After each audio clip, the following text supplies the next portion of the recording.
Hi friends. నేను మెంతికూర వేసాను. నైట్ నానబెట్టి ఉదయాన్నే ఈ డబ్బాల్లో వేసాను.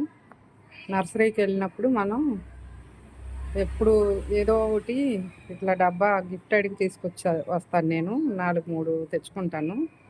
ఈ చిన్న చిన్నట్లో ఆకుకూరలు వేస్తే మనకి ఇరుకుగా ఉండి మొక్క అనేది పడిపోదు, కిందకి వాలిపోదు. పెద్ద డబ్బుల్లో వేస్తే వాలిపోయి మట్టిలో పడిపోతుంది.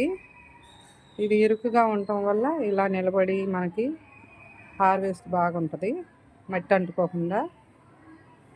పైగా ప్లేస్ కలిసి వస్తుంది, మనకి మట్టి కూడా కలిసి వస్తుంది. కొంచెం వేస్తే చాలు ఈ డబ్బాలో.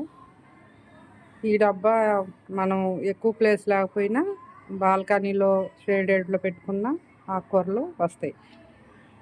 ఈ విధానం బాగుంది అనుకున్నాను నేను, అందుకని పెద్ద పెద్ద టబ్బుల్లో వేయట్లేదు. ఇవి కొంచెం షేడెడ్లో పెట్టుకోవడానికి చిన్న డబ్బాలు ఎక్కడంటే అక్కడ మార్చుకుంటాం మనం. ఏ పెద్ద కుండీలు ఉంటే ఆ కుండీల్లో మొదట్లో పెట్టేసుకోవచ్చు, పెద్ద మొక్క కింద. అట్లా ప్లేస్ ఎక్కువ ఆక్రమించుకోదు, మట్టి ఎక్కువ పట్టదు. చాలా బాగుంది ఈ విధానం. నేను టబ్బుల్లో వేయట్లా, అందుకని ఈ విధానంలో వెళ్తున్నా.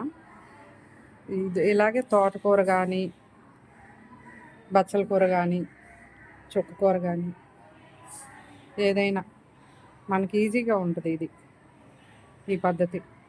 పెద్ద టబ్బులు అంటే మనం ఎక్కడ పెట్టాలి ఏంటి, ప్లేసు సరిపోదు. చిన్న గార్డెన్ వాళ్ళకి ఇది బాగా ఉపయోగపడుద్ది అనుకుంటున్నాను నేను.